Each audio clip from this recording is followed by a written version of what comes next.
A partir de agora, você está entrando em um outro mundo. Um novo universo onde tudo é possível.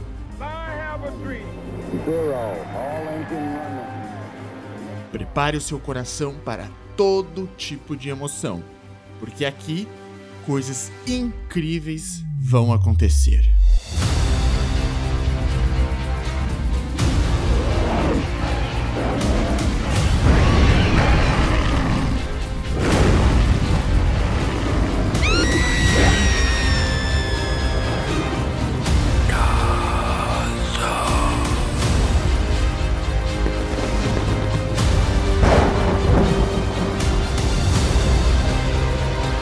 Coloque o seu melhor fone de ouvido e seja muito bem-vindo ao mundo mágico do Baú de Contos.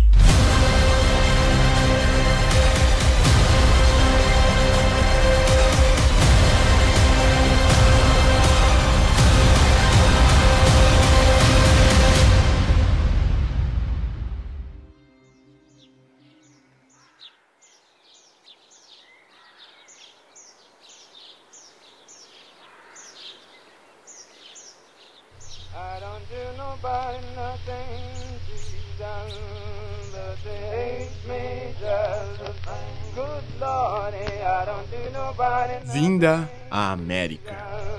but they hate me just the same. Oh, well, Conto de Neil Gaiman.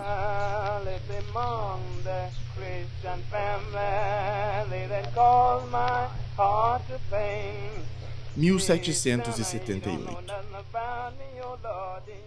Havia uma menina, e seu tio a vendeu. Escreveu o Sr. Ibis em sua caligrafia elaborada e perfeita. A história é essa, o resto é só detalhe. Existem histórias verídicas, em que a trajetória de cada indivíduo é exclusiva e trágica. Mas o pior da tragédia é que já a ouvimos antes. Então, não nos permitimos senti-la em toda a sua intensidade. Criamos uma carapaça em torno dela, como uma ostra que lida como uma partícula invasora dolorosa, revestindo-a com suaves camadas de pérola para processá-la. É assim que andamos e conversamos e agimos, dia sim, dia não, imunes à perda e à dor dos outros. Se deixássemos que isso nos tocasse, seríamos derrubados ou transformados em santos. Mas, na maior parte das vezes, não encosta em nós. Não permitimos que o faça. Hoje à noite, quando você estiver comendo, tente refletir. Existem crianças no mundo que passam fome, milhares delas, uma quantidade maior do que a mente humana é capaz de assimilar. E em que um erro de 1 milhão para mais ou para menos pode ser perdoado. Talvez lhe cause desconforto refletir sobre isso, ou talvez não. Mas, ainda assim, você comerá.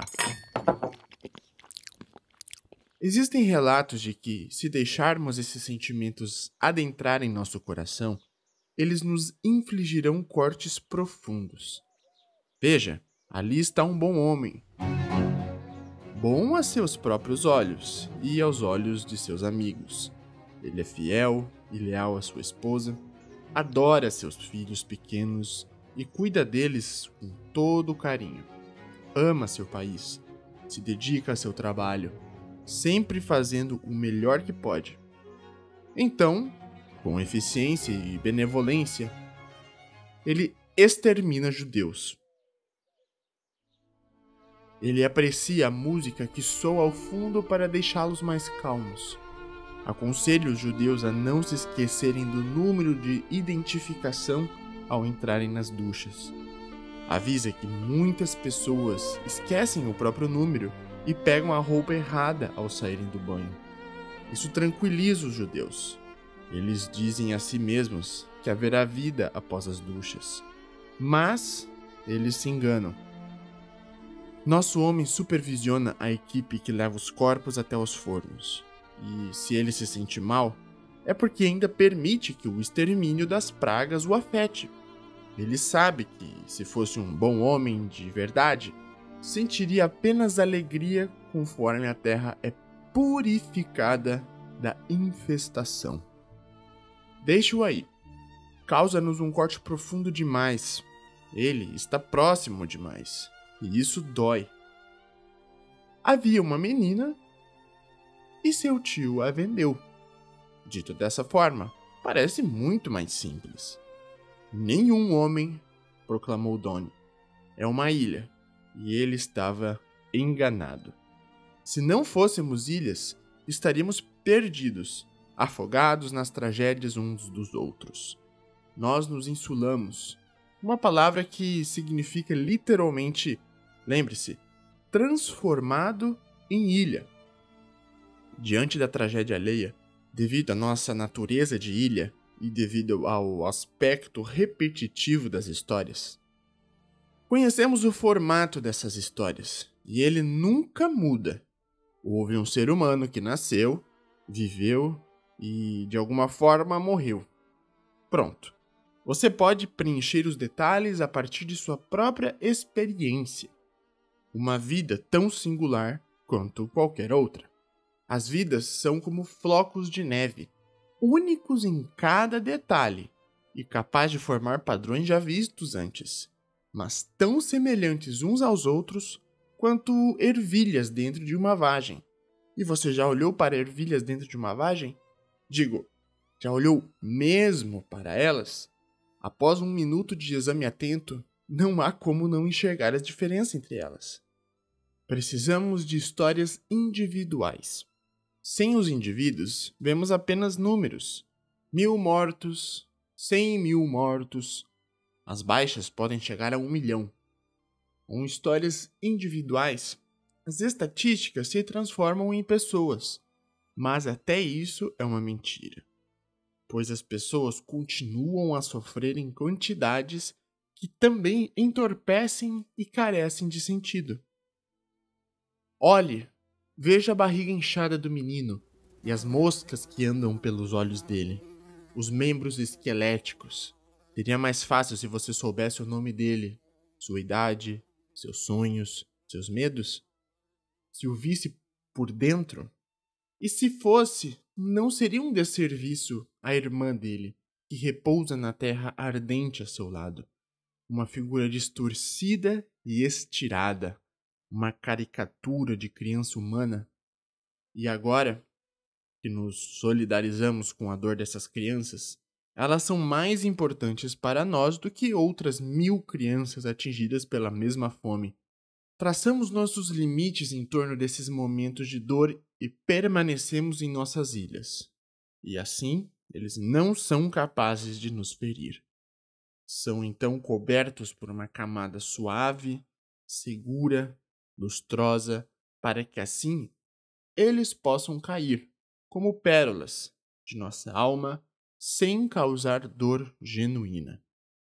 A ficção permite que nos esgueiremos para dentro dessas outras cabeças, desses outros lugares, e olhemos por outros olhos. E então, na história, paramos antes de morrer, ou morremos ilesos na pele de terceiros, e no mundo além da história, viramos a página ou fechamos o livro e continuamos com nossa vida.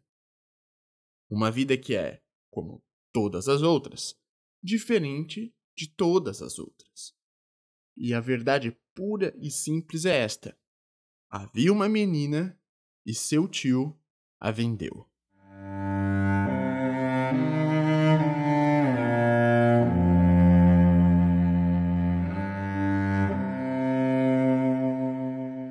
Era isto que diziam no lugar de onde a menina veio. Nunca dá para ter certeza de quem é o pai de uma criança, mas a mãe, disso se podia ter certeza. A linhagem e a propriedade eram transferidas pela matrilinearidade, mas o poder permanecia nas mãos dos homens. Um homem detinha posse total dos filhos de sua irmã. Houve uma guerra naquele lugar, uma guerra pequena, nada além de uma rusga entre os homens de dois povoados rivais. Foi quase uma discussão. Um povoado venceu, um povoado perdeu. A vida como commodity, pessoas como propriedades. Por milhares de anos, a escravidão havia feito parte da cultura daquela região. Os escravagistas árabes tinham destruído o último dos grandes reinos da África Oriental, e as nações da África Ocidental tinham destruído umas às outras.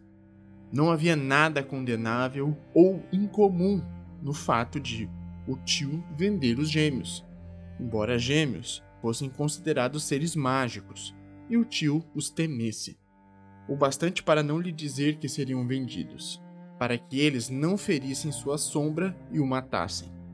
Os gêmeos tinham 12 anos.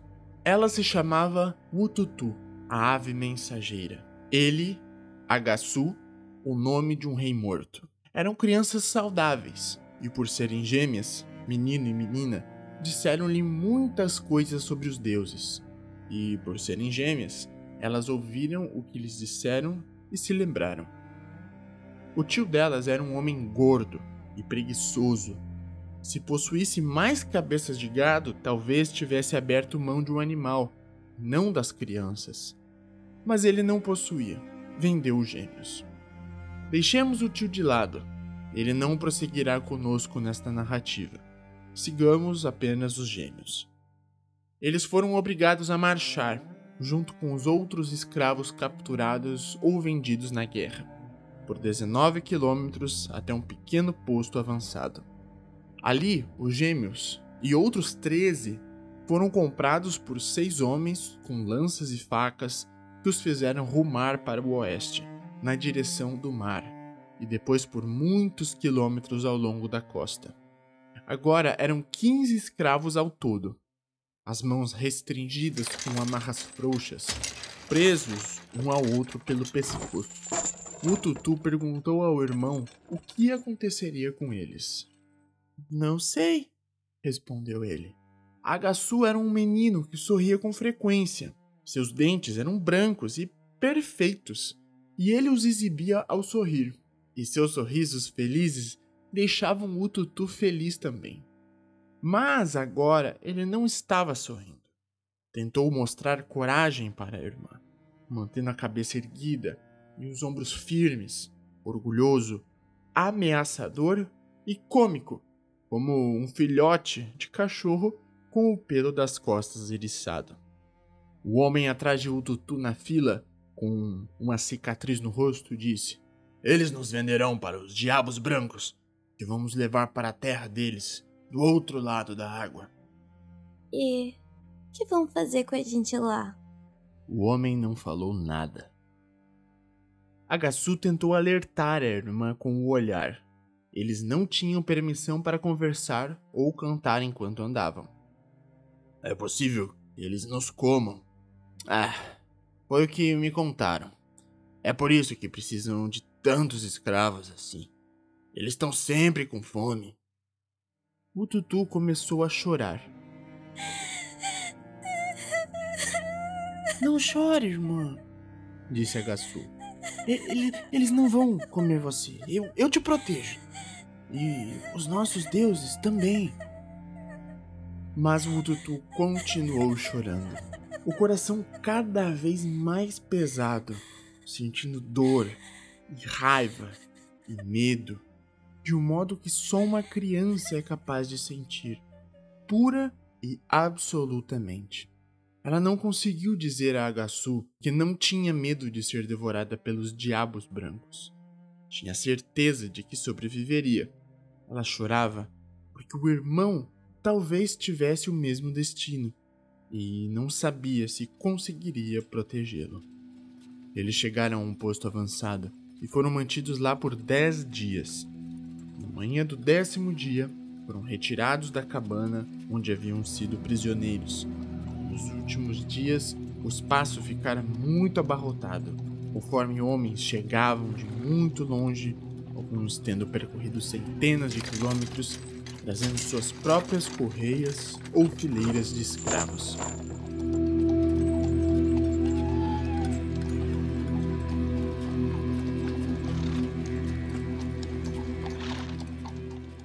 Eles foram conduzidos até o porto e o Tutu avistou o barco que os levaria embora.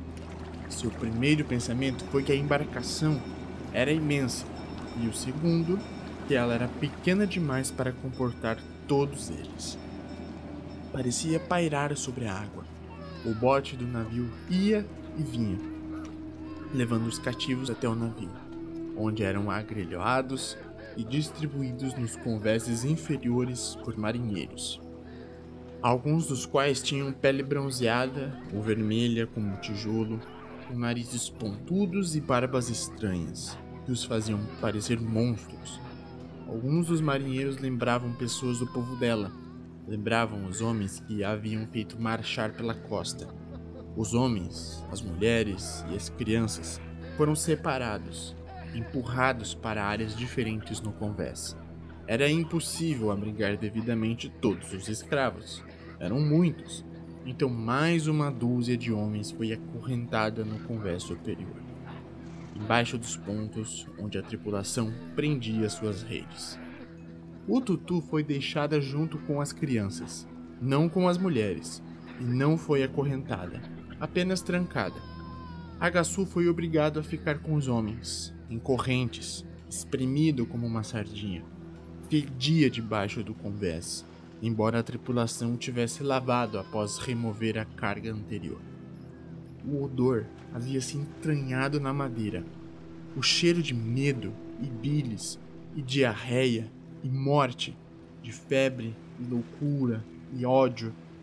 O Tutu se sentou no espaço quente com as outras crianças, seu suor se misturando ao delas. Uma onda fez um menino cair em cima da menina, e ele pediu desculpas em uma língua que o Tutu não reconheceu. Ela tentou sorrir para ele na penumbra. O navio zarpou, navegando vigorosamente pela água. O Tutu se perguntou sobre o lugar de onde vinham os homens brancos, embora nenhum deles fosse branco de verdade. Tinham a pele escura, queimada pelo mar e pelo sol. Será que a comida na terra deles era tão escassa que precisavam ir até a dela para buscar gente para comer? Ou seria ela uma iguaria, uma guloseima rara para um povo que comia tantas coisas que só mesmo carne de pele negra nas panelas conseguia fazê-los salivar? No segundo dia da viagem, o navio enfrentou uma tormenta. Não muito forte, mas os convéses do navio chegaram a pular e a tombar, e o cheiro de vômito se uniu a uma mistura de cheiros de urina e fezes líquidas e suor, muito suor. A chuva jorrava pelas fendas de ventilação no teto do convés dos escravos. Depois de uma semana de viagem, e bem distante da terra, os escravos foram liberados dos grilhões. Avisaram-lhes que qualquer ato de desobediência, qualquer confusão que arranjassem, receberia uma punição mais severa do que eles jamais haviam imaginado. Pela manhã, os cativos comiam feijão e biscoito de água e sal, com um pouco de suco de limão azedo, o bastante para fazê-los contorcer o rosto, tossir e engasgar, e alguns gemiam e grunhiam enquanto o suco era servido. Mas eles não podiam cuspir. Se fossem flagrados cuspindo ou fingindo beber, recebiam chicotadas ou surras. No jantar, comiam carne salgada. O sabor era desagradável, e a superfície cinzenta da carne exibia um brilho colorido como um arco-íris. Isso foi no começo. Conforme a viagem prosseguia, a carne só piorava. Sempre que podiam, o Tutu e Agaçu se reuniam e, encolhidos num canto, conversavam sobre a mãe, a terra natal, os amigos.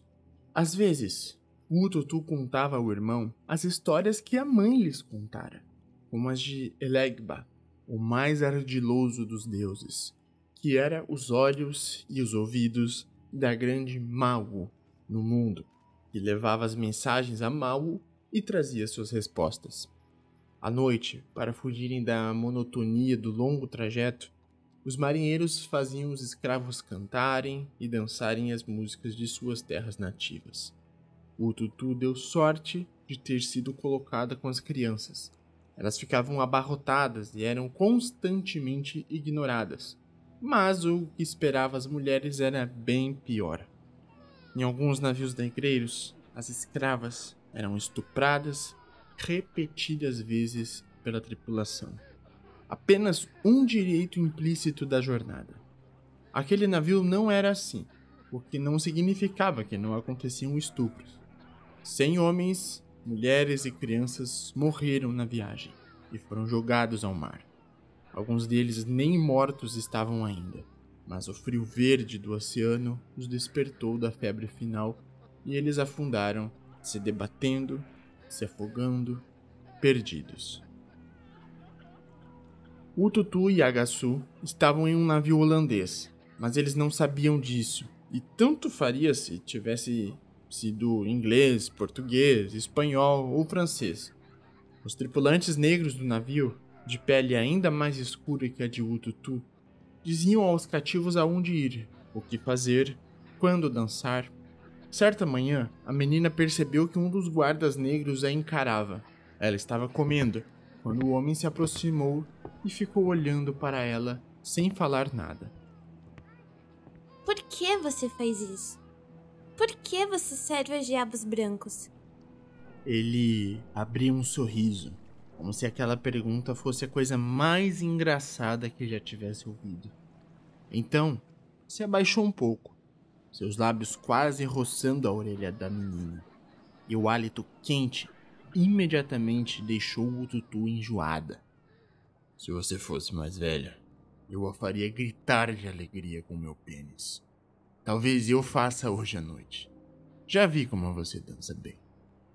Se você puser isso dentro de mim, eu vou arrancar com meus dentes lá de baixo.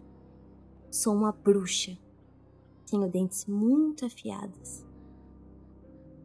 Ela ficou satisfeita quando viu a expressão do homem mudar. Ele não falou mais nada e se afastou. As palavras haviam saído de sua boca, mas não foram palavras dela. O Tutu não pensara nelas, nem as criara. Não, ela percebeu que as palavras eram de Elegba, o ardiloso. Mau criara o mundo e depois, graças aos ardis de Elegba, perdera o interesse nele. A esperteza e a ereção dura como ferro de Elegba é que haviam falado pela menina, que haviam possuído por um instante, e naquela noite, antes de dormir, ela agradeceu ao Deus. Alguns cativos se recusaram a comer. Eles foram açoitados até engolirem a comida colocada em sua boca. Embora os golpes tenham sido severos o bastante para matar 2 dos homens, ainda assim, ninguém mais no navio tentou se libertar através da fome. Um homem e uma mulher tentaram se matar pulando na água. A mulher conseguiu. O homem foi resgatado e amarrado ao mastro, e então chicoteado durante quase um dia, até suas costas se banharem em seu sangue. E foi deixado lá, o dia dando lugar à noite. Não recebeu nada para comer, e nada para beber, além da própria urina. No terceiro dia, ele delirava, e sua cabeça ficara inchada e macia como um melão velho. Quando os desvairos chegaram ao fim, ele foi jogado ao mar. E pelos 5 dias seguintes à tentativa de fuga, os cativos voltaram às correntes e aos grilhões. Foi uma longa viagem, ruim para os cativos e pouco agradável para os tripulantes, que haviam aprendido a endurecer o coração e a fingir que aquele trabalho era igual a qualquer outro. Apenas fazendeiros conduzindo o gado.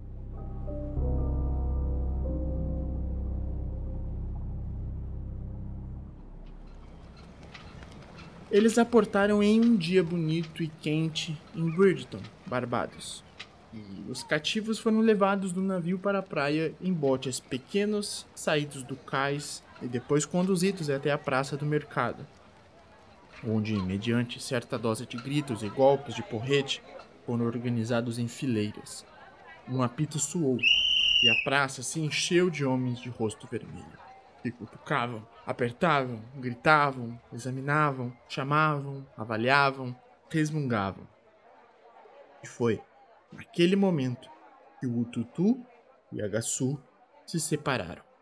Foi muito rápido. O homem abriu a boca de Agaçu, olhou seus dentes, sentiu os músculos dos braços, assentiu, e então outros 2 homens levaram o menino embora. Ele não ofereceu resistência. Olhou para o Tutu e gritou: "Tenha coragem!" Ela fez que sim com a cabeça. Aos prantos, sua visão sendo manchada pelas lágrimas. Juntos, eles eram gêmeos, mágicos, poderosos. Separados, eram 2 crianças marcadas pela dor. Ela só veria o irmão uma única vez depois daquele dia, e nunca em vida. Eis o que aconteceu com Agaçu. Primeiro eles o levaram para uma fazenda de especiarias, onde o chicoteavam diariamente pelas coisas que fazia e pelas coisas que não fazia. Também lhe ensinaram um mínimo de inglês e lhe deram o nome de Ink Jack, Jack Carvão, por causa da escuridão de sua pele. Quando ele fugia, os homens o caçavam com cachorros e o traziam de volta. E lhe cortavam um dedo do pé com uma talhadeira para lhe ensinar uma lição que ele jamais esqueceria. Ele tentou passar fome, mas quando se recusou a comer, quebraram seus dentes da frente e lhe empurraram um mingau ralo goela abaixo. E suas únicas opções eram engolir a comida ou sufocar. Mesmo naqueles tempos, os senhores preferiam escravos nascidos em cativeiro ou trazidos da África. Os que haviam nascido em liberdade sempre tentavam fugir ou morrer, e, de uma forma ou de outra, lá se iam os lucros.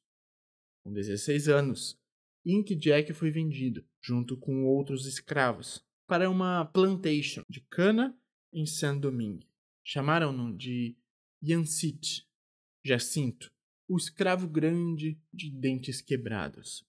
Lá, o jovem conheceu uma velha de seu antigo povoado.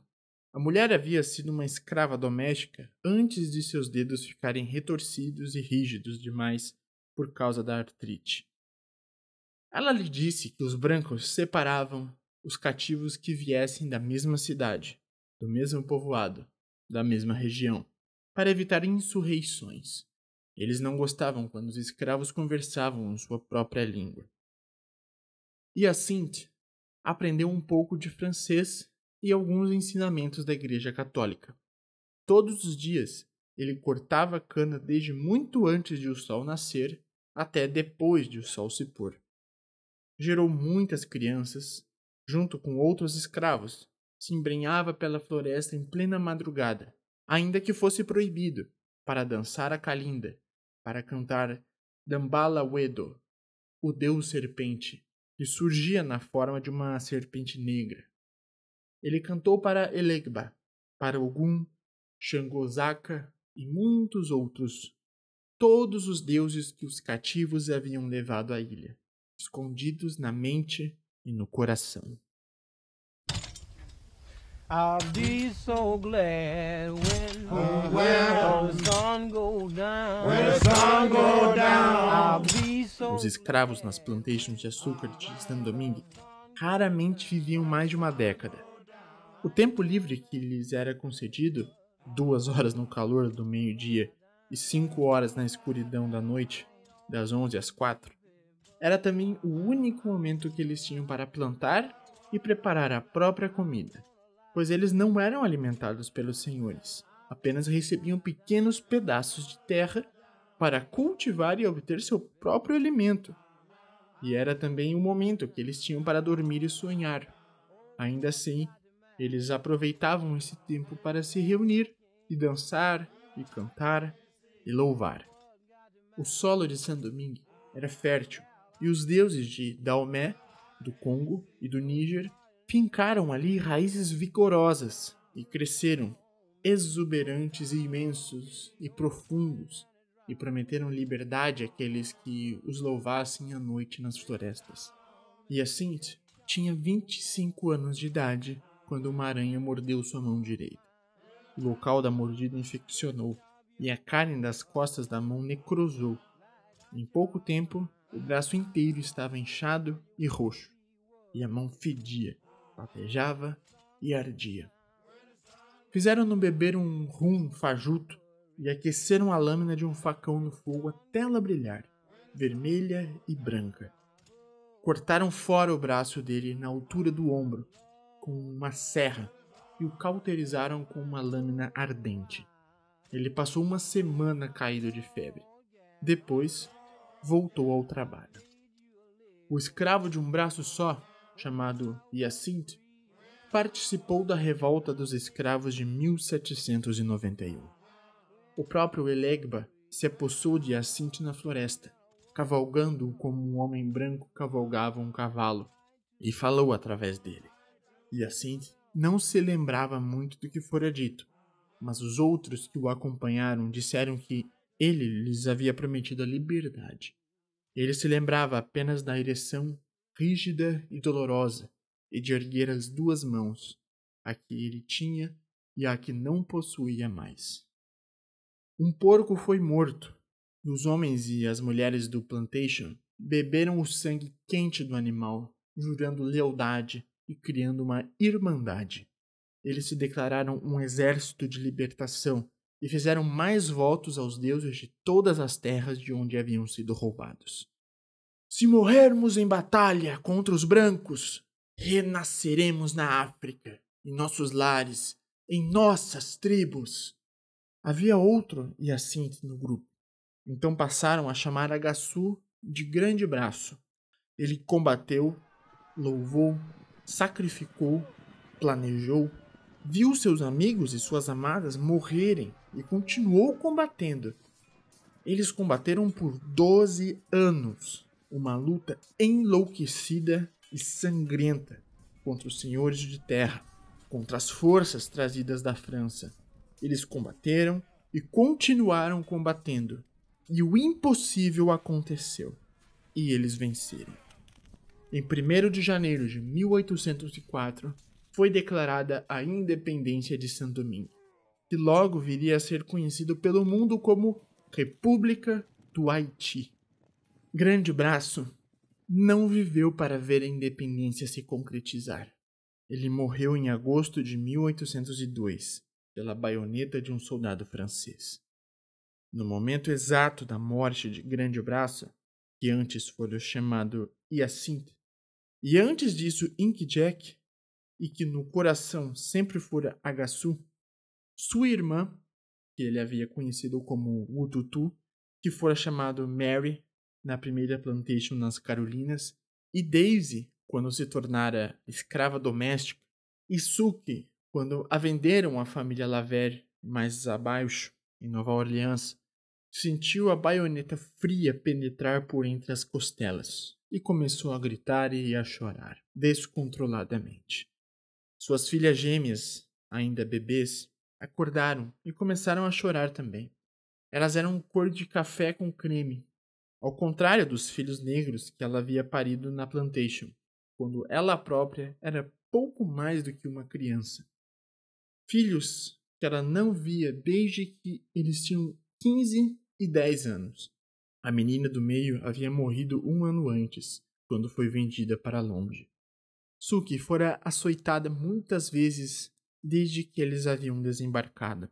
Em uma ocasião, esfregaram sal em suas feridas e em outra, ela apanhou com tanta força e por tanto tempo que durante dias ela não conseguiu se sentar nem permitir que nada tocasse suas costas. Ela fora estuprada várias vezes quando era mais nova, por homens negros que haviam sido obrigados a partilhar o estrado de madeira com ela e por homens brancos. Ela havia sido acorrentada, mas não chorara desde que seu irmão fora tirado dela. Suki havia chorado apenas uma vez. Foi na Carolina do Norte, quando vira comida para as crianças escravas e para os cachorros ser despejada no mesmo comedouro, e vira seus filhos pequenos disputarem os restos com os cachorros. Ela viu isso acontecer um dia, e havia visto antes, todos os dias naquela plantation, e voltaria a ver muitas vezes mais antes de ir embora.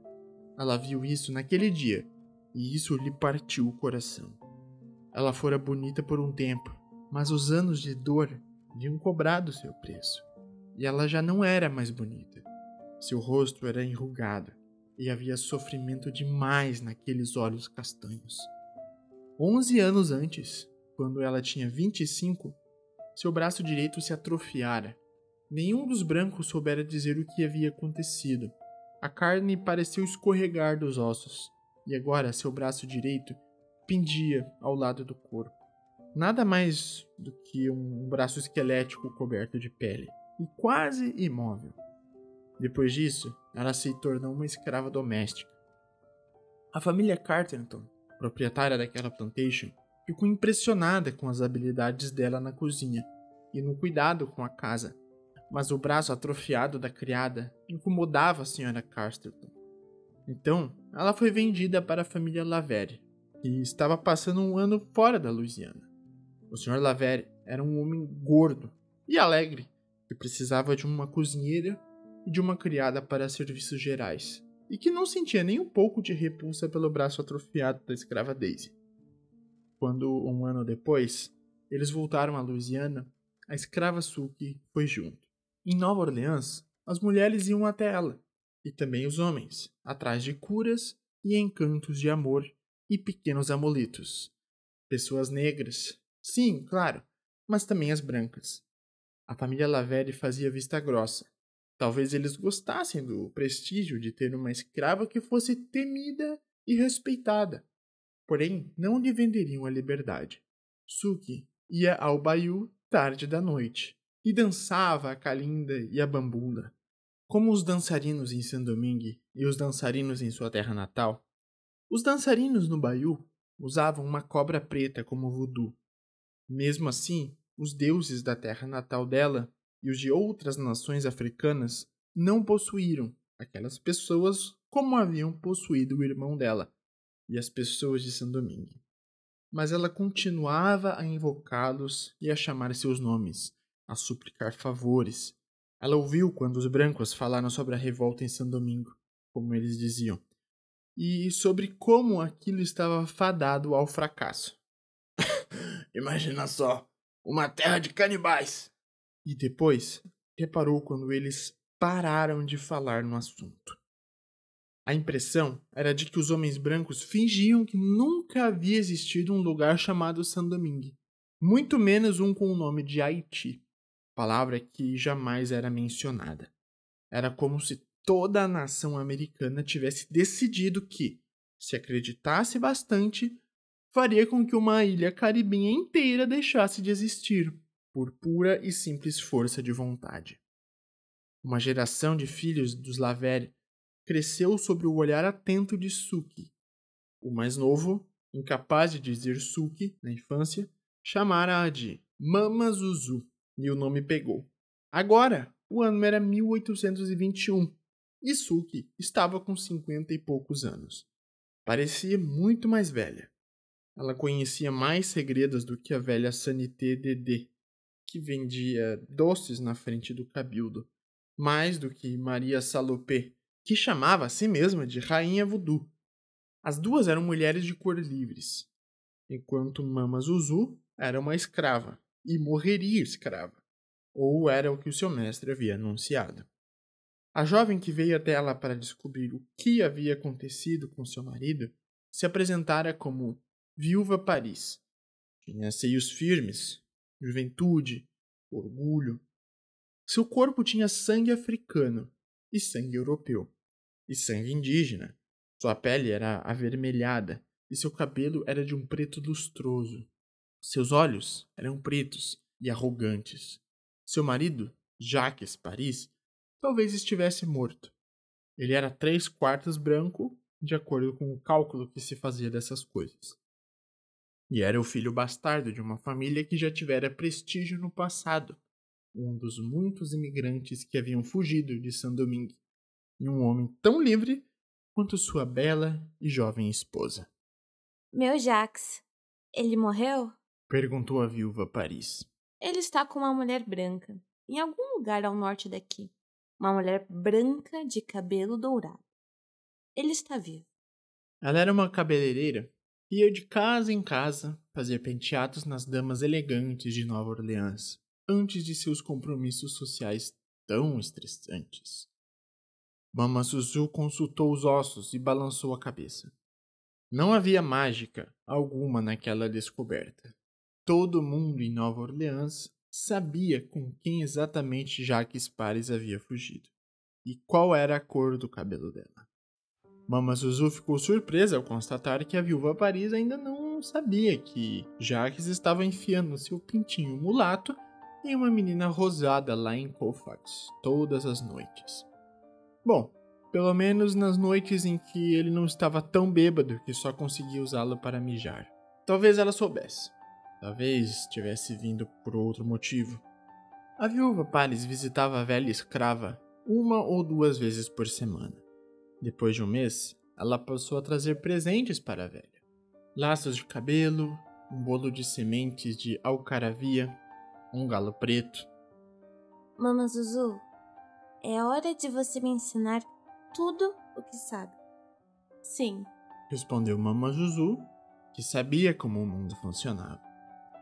Além do mais, a viúva Paris confessara que tinha nascido com os dedos dos pés colados, o que significava que ela era gêmea e havia matado a irmã no útero. Que escolha Mama Zuzu tinha?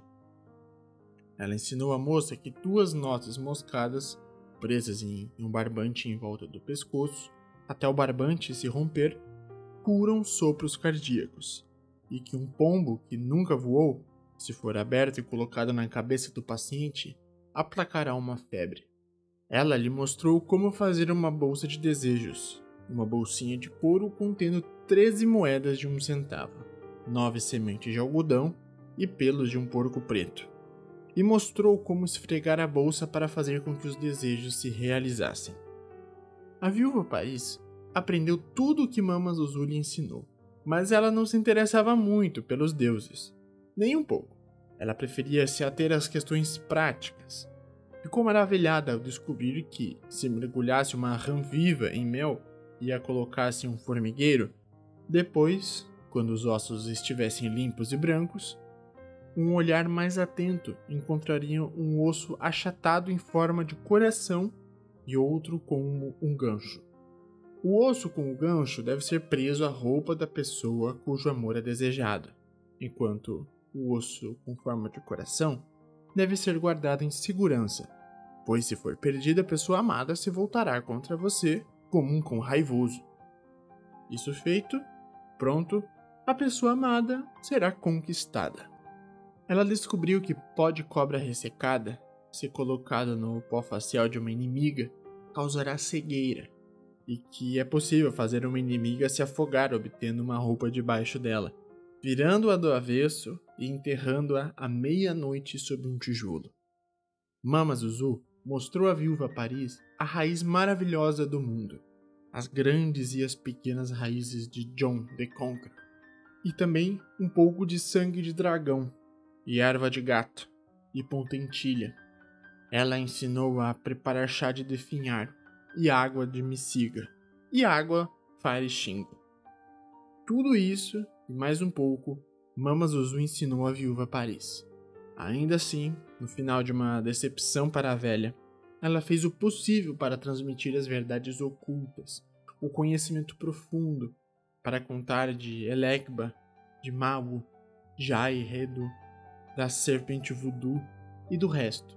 Mas a viúva Paris, agora lhe diria o nome com que ela nasceu, o nome que mais tarde se tornou famoso, era Marie Laveau. Mas essa não era a grande Marie Laveau, da qual você já ouviu falar. Era sua mãe, que com o tempo viria a ser a viúva Glapion. Não tinha interesse algum nos deuses da terra do outro lado do oceano.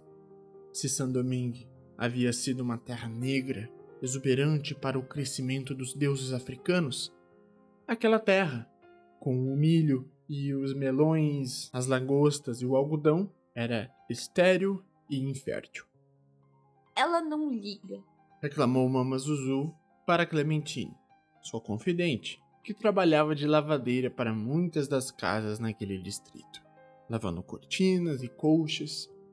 Clementine tinha um jardim de queimaduras no rosto, e um de seus filhos havia morrido escaldado quando um caldeirão de cobre tombou.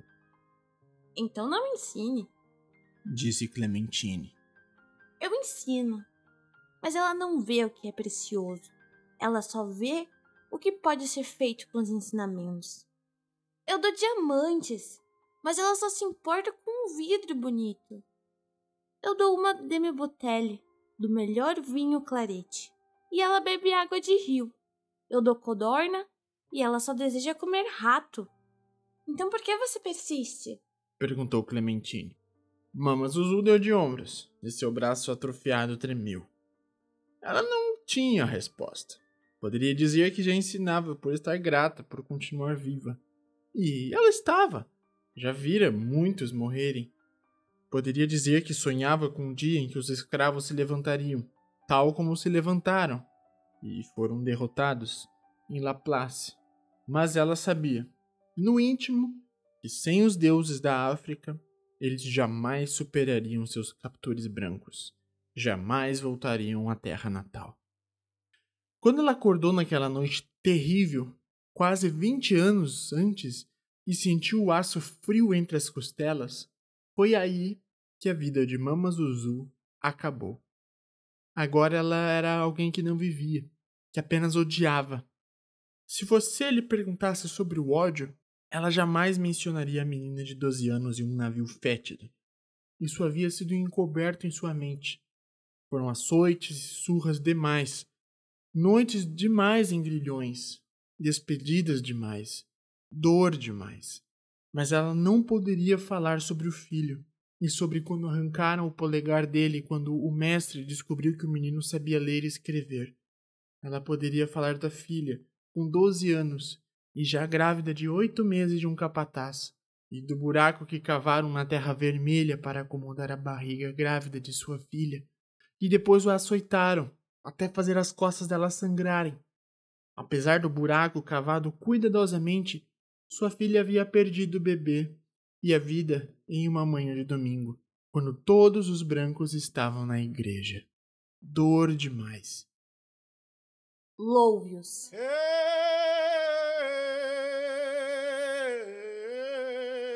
Louve-os.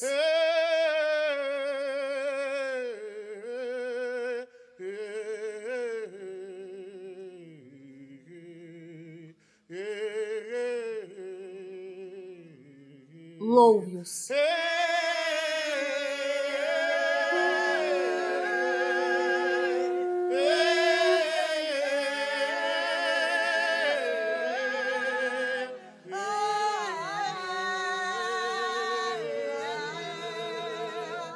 Disse Mama Zuzu, a viúva jovem em Paris, no baiú, 1 hora após a meia-noite.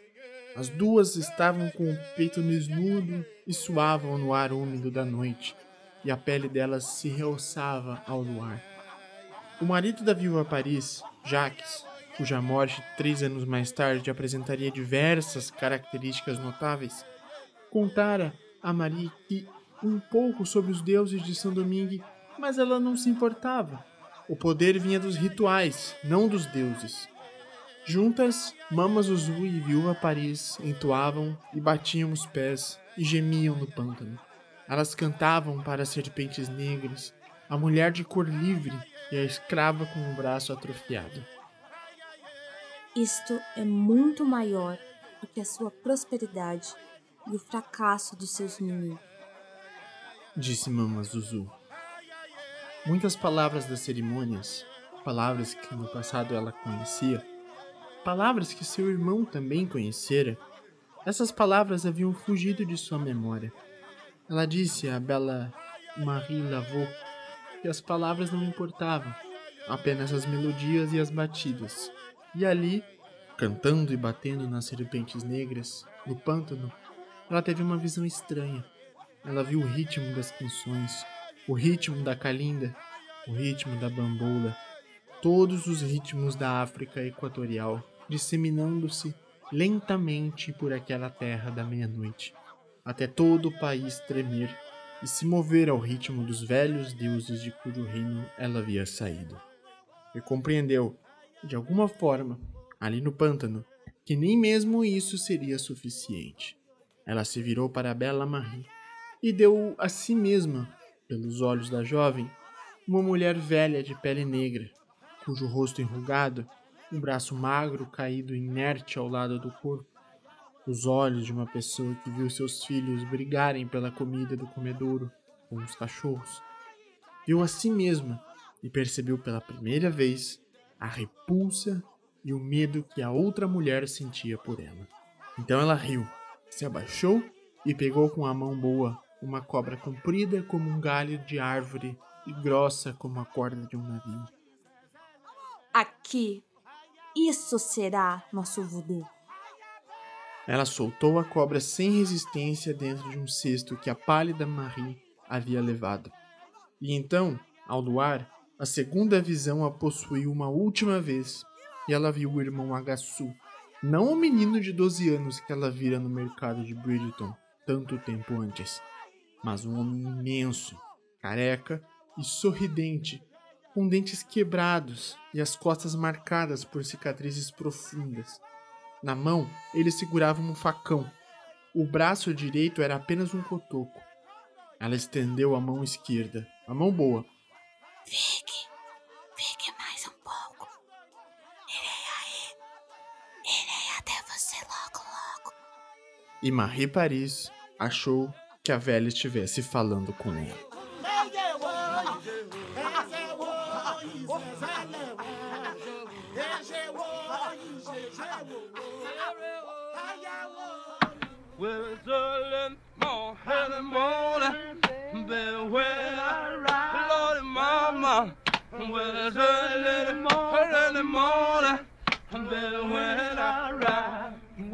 Então é isso, gente. Esse foi o final de mais um conto. Foi um conto diferente. Eu extraí esse conto do livro Deuses Americanos, do Neil Gaiman. E eu gosto muito da escrita dele porque, por mais que tenha uma história grande nos panos de fundo dos grandes romances dele, ele ainda põe certos capítulos que são histórias fechadas, são contos, né?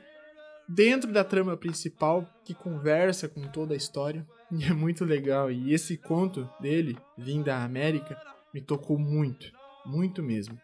E hoje tivemos a primeira participação especial da Natália, que vocês sempre ouvem eu falando dela aqui no final.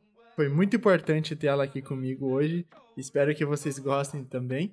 E lembre que você sempre pode me mandar um e-mail no baúdecontos.podcast ou me chamar no Instagram, no Twitter, onde você achar melhor, e dizer o que você achou, me dar alguma sugestão, fazer alguma crítica. Sempre pode entrar em contato comigo, que eu sempre respondo todos os que me chamam. Todos, sem exceção.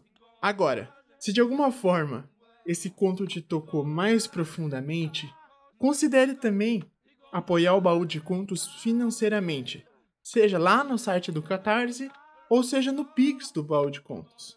E pode ter certeza que, independente do valor, você vai estar ajudando muito esse projeto, que sempre busca democratizar a boa literatura para todos aqueles que querem ouvir. Então é isso, gente. Meu muito obrigado. E até a próxima! Oh, sweet, oh, sweet chariot, coming for to carry me home. Oh, sweet, oh, sweet chariot, coming for to carry me home. Oh, sweet. Chariot, coming for to carry me home. Oh, sweet, oh, sweet chariot, coming for to carry me home. I looked over Jordan, Lord, and what did I see? Coming for to carry me home.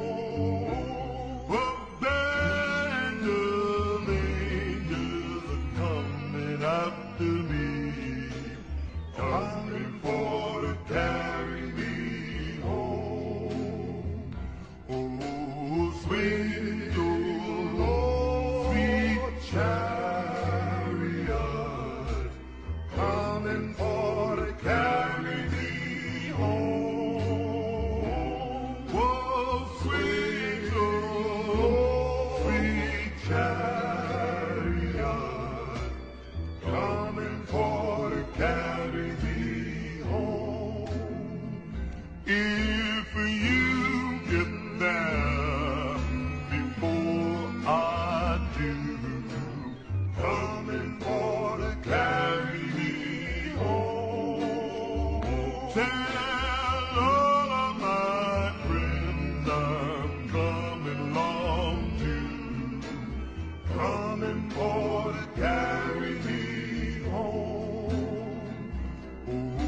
E... Meu Deus, tá, não quero mais. Não quero mais. Vai, E até a próxima. Mas eu tô alegre. Vai, então. Vai. E até a próxima. Eu vou deixar esse finalzinho. Eu vou deixar. Produzido e editado por Edwin David.